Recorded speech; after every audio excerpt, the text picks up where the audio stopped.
Welcome to the NitWits, a weekly roundtable discussion on the Penn State Nittany Lions, now in its 22nd season. Our panel features a longtime Penn State media and NitWits tag team, Neil Rudell of the Altoona Mirror and Mark Brennan of Lions 247 with Fight on State.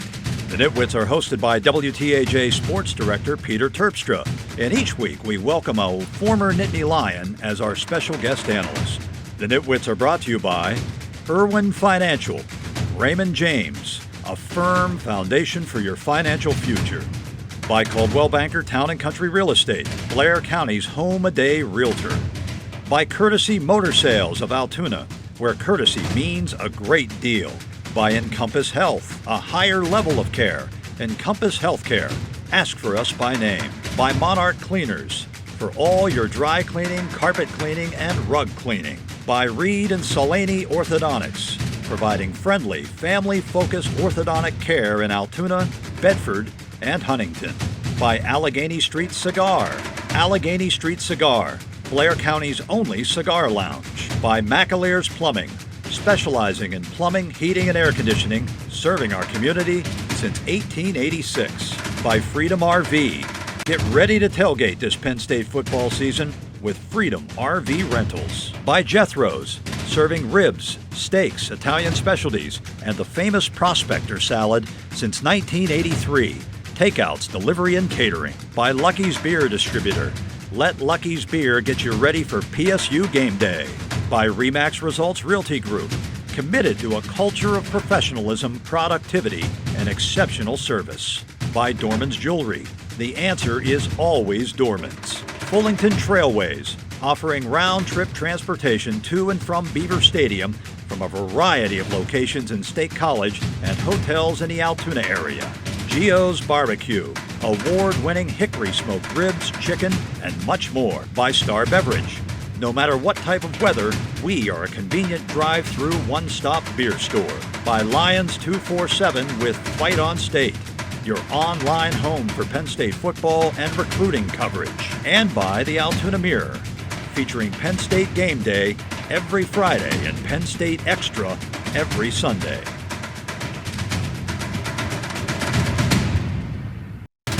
Welcome to Nittany Nation Overtime. And welcome into Nittany Nation Overtime. I'm Jack Washer filling in for Peter Terpstra, who's on his way back from the Twin Cities. But we got some nitwits with us, Mark Brennan, Neil Rudell, and former Penn State offensive tackle Chima Okoli Esquire, probably the first Esquire we've had on this show. So thanks for coming and joining us. Glad to be here.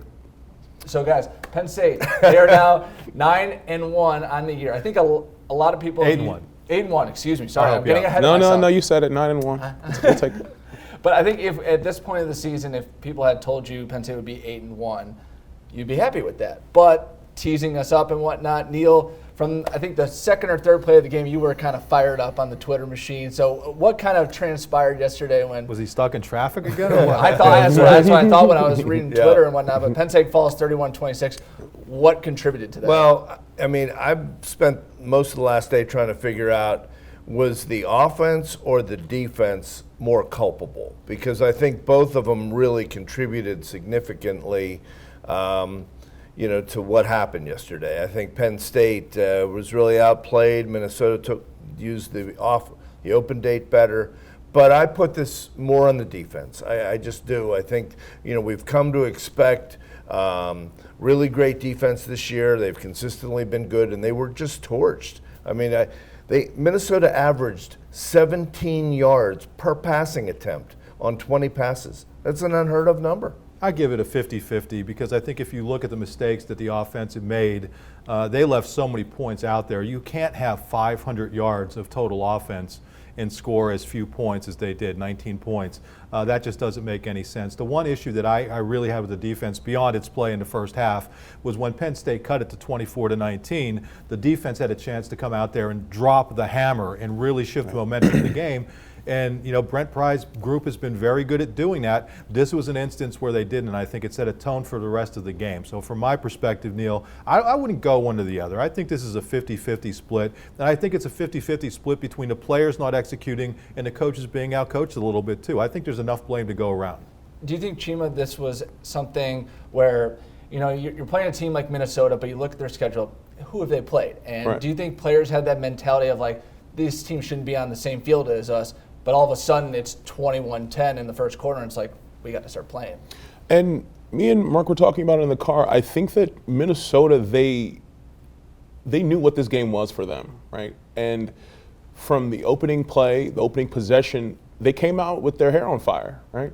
And we came out a little bit flat. Now, I don't know whether they were possibly looking over at Minnesota, but at the end of the day, looking at their schedule, that's irrelevant. They've won all of their games, and they plan on winning this one. That one game at a time cliche, you need to apply it because that was a huge game for them. And not just this year, for their program. And they treated it like that. And just kind of circling back to the first point, it's hard to, as we watch, it's hard to place blame on the offense or the defense, particularly because both units, there were points that they could have stopped, points that they left on the field. But as I was watching, I had in my notes, front seven needs pressure. To let a quarterback go 18 of 20, Penn State, the defense sets the tone for the team. So when they weren't able to do that, I feel like it spilled over and it continued to leak throughout the entire game, unfortunately.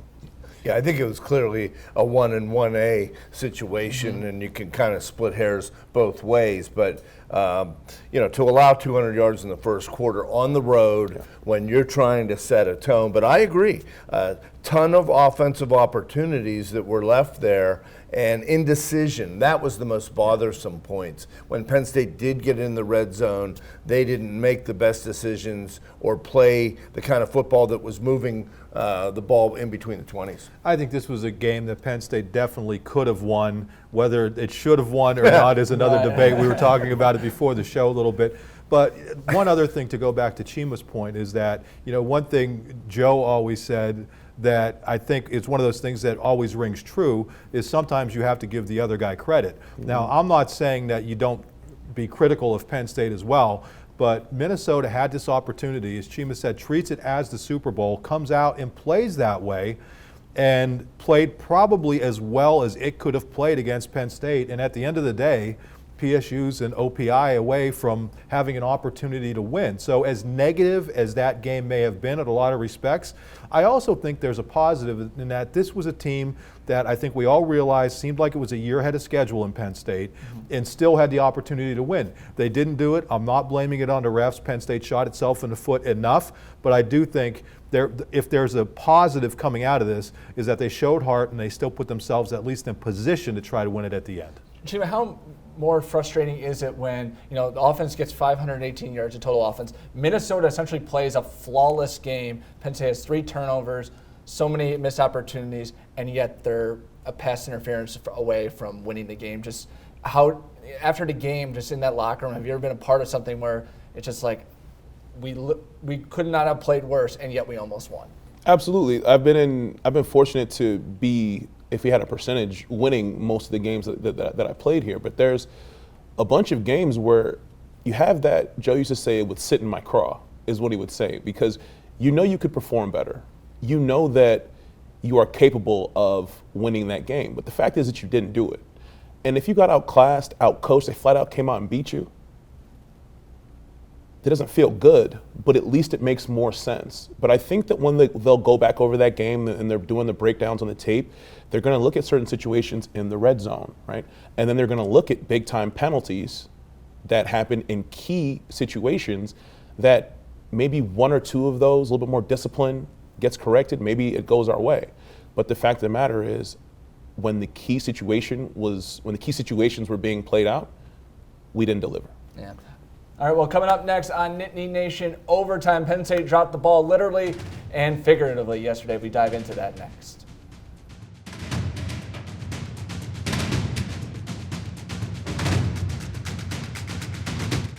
The Nitwits are brought to you by Irwin Financial, Raymond James, a firm foundation for your financial future.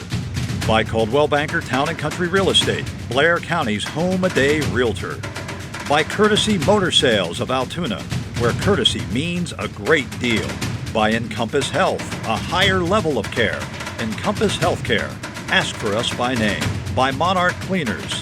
For all your dry cleaning, carpet cleaning, and rug cleaning. By Reed and Solani Orthodontics. Providing friendly, family-focused orthodontic care in Altoona, Bedford, and Huntington.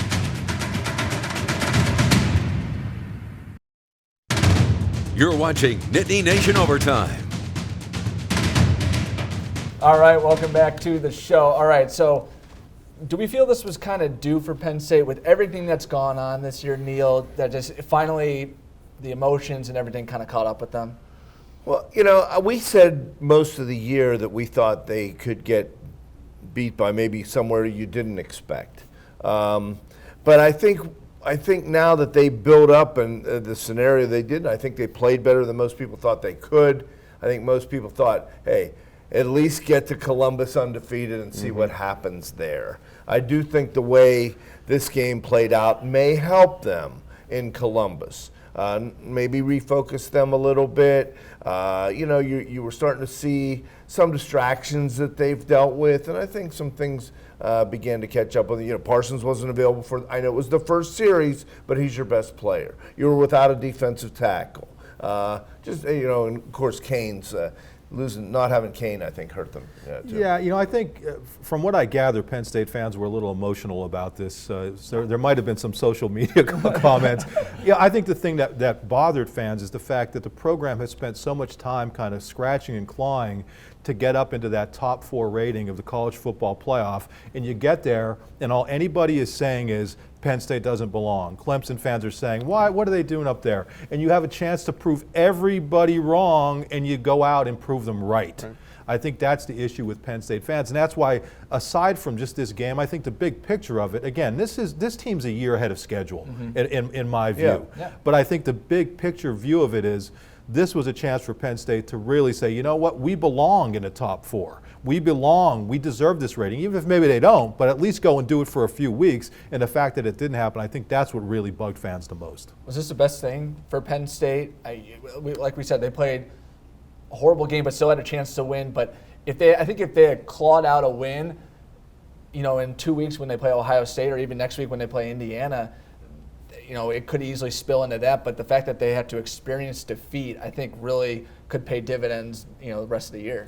Right. There's certain defeats you don't forget. Right. There's certain defeats that they stay with you, and more importantly, they have to ask, well, why did it take so long to get our offense going?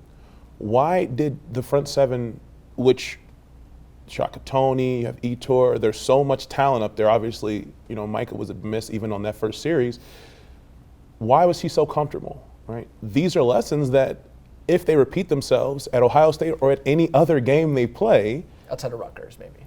Yeah, outside of Rutgers, can't wait to go back to New Jersey next week. That'll be fun. But if you repeat those same mistakes against anyone, particularly when they have the talent that's in this conference, you're going to learn that same lesson again, right? So I really hope that this is a turning point, because they're all young. I think the frustrating part, and obviously social media, the fans overreact. But I think they've. I also think they've lost to teams these last couple of years that people perceive to be inferior to Penn State talent-wise, and that's Michigan State a couple times, and now Minnesota. And of course, you have the memories of Minnesota years ago. You touched on it earlier. Maybe geographically, it's so far out there that in their history that maybe Minnesota doesn't have Penn State's full attention, spanning generations. That's a good point. All I know is if Neil's criticizing people for losing their cool on Twitter, it must be a difficult situation for them.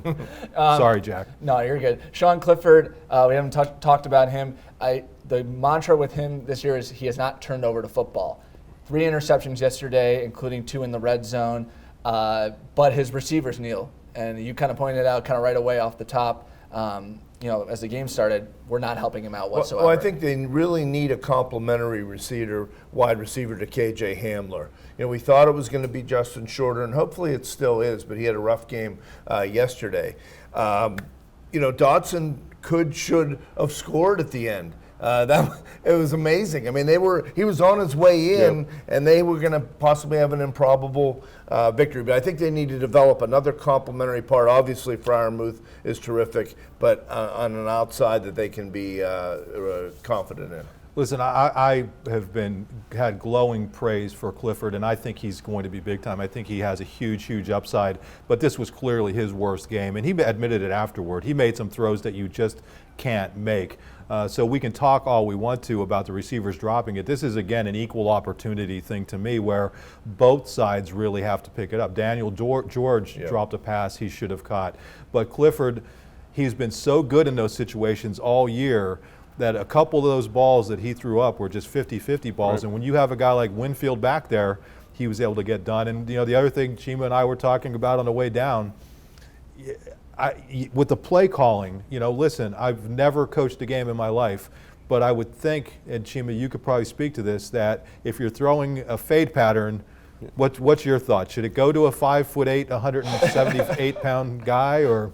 Well, I am not qualified to coach football either, but and it's funny, we were talking about Derek Moy. He was perfect on a fade. Back pylon, get it over that shoulder.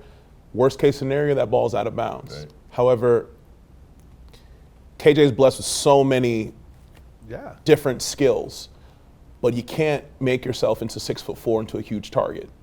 And I felt like it was a missed opportunity because the success rate after repeated attempts, it's almost like, all right, well, let's change it up. Let's do something differently.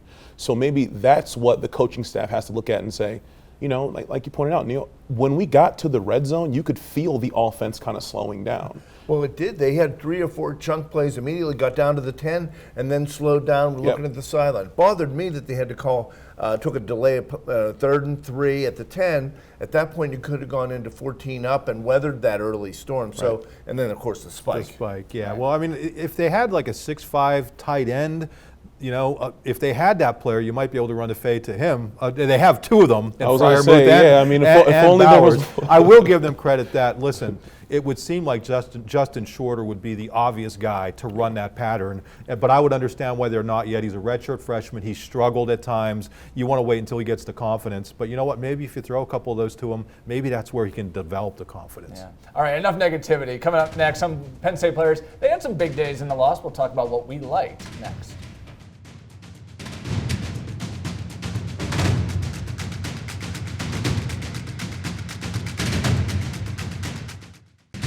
The NitWits are being brought to you by Allegheny Street Cigar.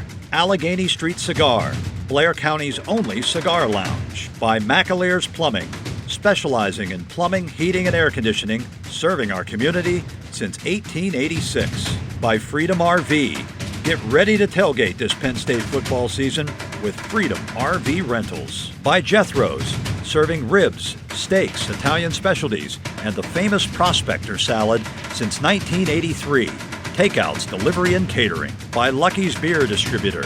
Let Lucky's Beer get you ready for PSU game day. By Remax Results Realty Group. Committed to a culture of professionalism, productivity, and exceptional service.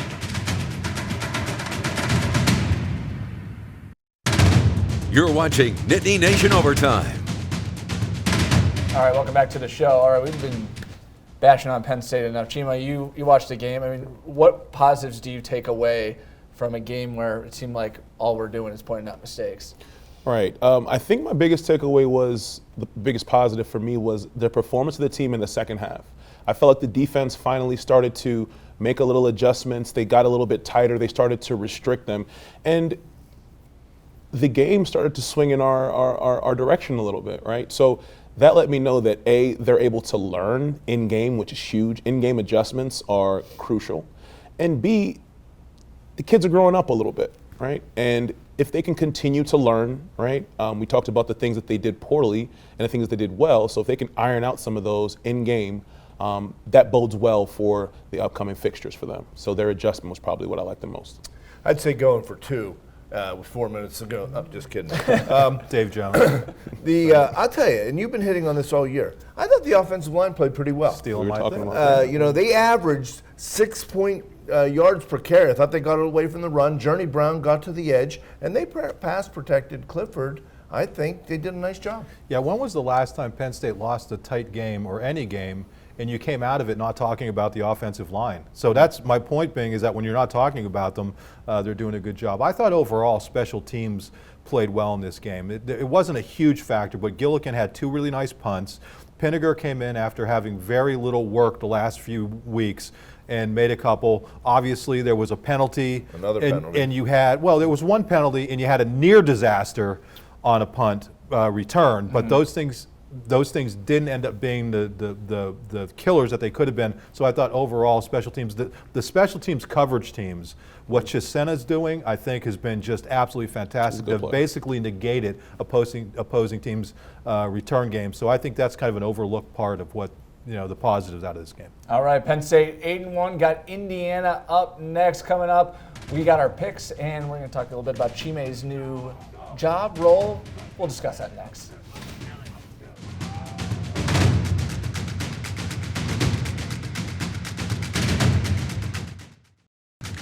The Nitwits are being brought to you by Dorman's Jewelry. The answer is always Dorman's. Fullington Trailways, offering round-trip transportation to and from Beaver Stadium from a variety of locations in State College and hotels in the Altoona area.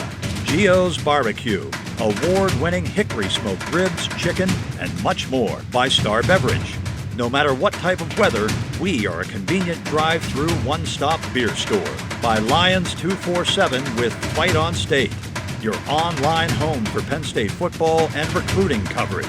And by the Altoona Mirror, featuring Penn State Game Day every Friday and Penn State Extra every Sunday.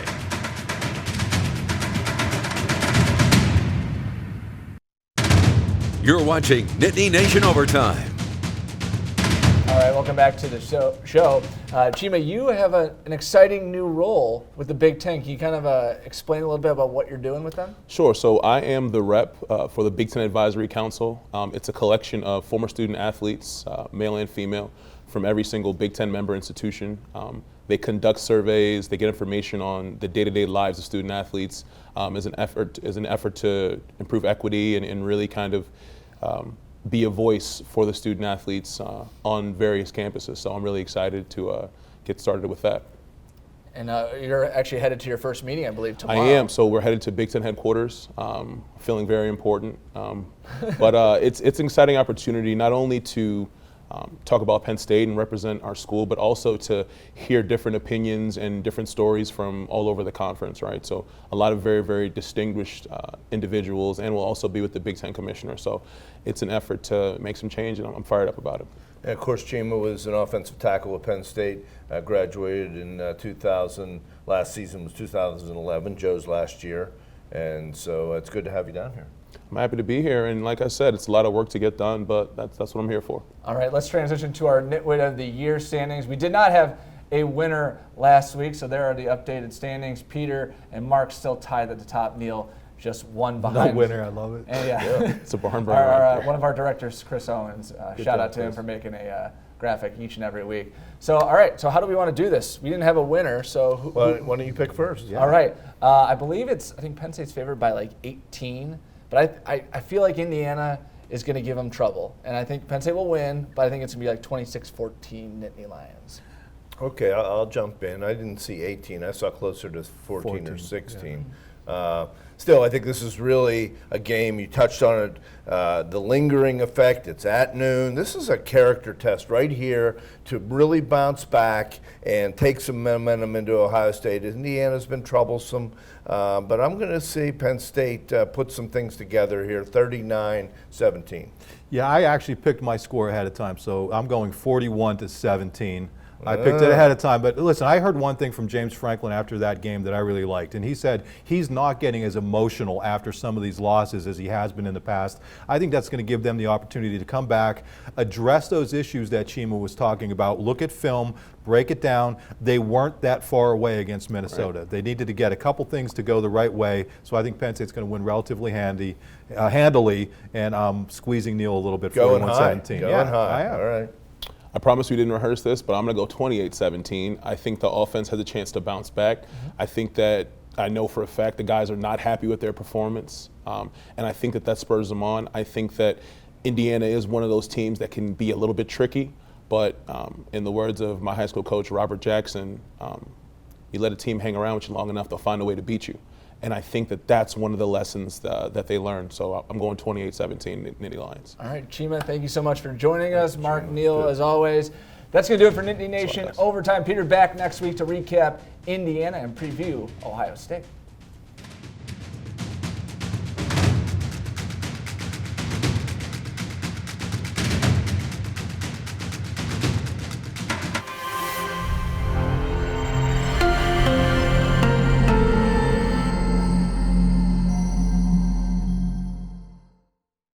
The Nitwits are brought to you by Irwin Financial, Raymond James, a firm foundation for your financial future. By Coldwell Banker Town & Country Real Estate, Blair County's home-a-day realtor. By Courtesy Motor Sales of Altoona, where courtesy means a great deal. By Encompass Health, a higher level of care. Encompass Healthcare. Ask for us by name. By Monarch Cleaners, for all your dry cleaning, carpet cleaning, and rug cleaning. By Reed and Solani Orthodontics, providing friendly, family-focused orthodontic care in Altoona, Bedford, and Huntington. By Allegheny Street Cigar, Allegheny Street Cigar, Blair County's only cigar lounge. By McAlear's Plumbing, specializing in plumbing, heating, and air conditioning, serving our community since 1886. By Freedom RV, get ready to tailgate this Penn State football season with Freedom RV Rentals. By Jethro's, serving ribs, steaks, Italian specialties, and the famous Prospector salad since 1983. Takeouts, delivery, and catering. By Lucky's Beer Distributor. Let Lucky's Beer get you ready for PSU game day.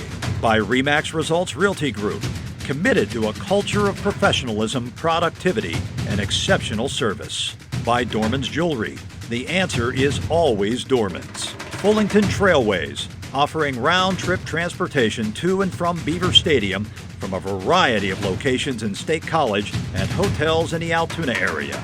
Gio's Barbecue, award-winning hickory smoked ribs, chicken, and much more. By Star Beverage. No matter what type of weather, we are a convenient drive-through one-stop beer store. By Lions 247 with Fight on State, your online home for Penn State football and recruiting coverage. And by the Altoona Mirror, featuring Penn State Game Day every Friday and Penn State Extra every Sunday.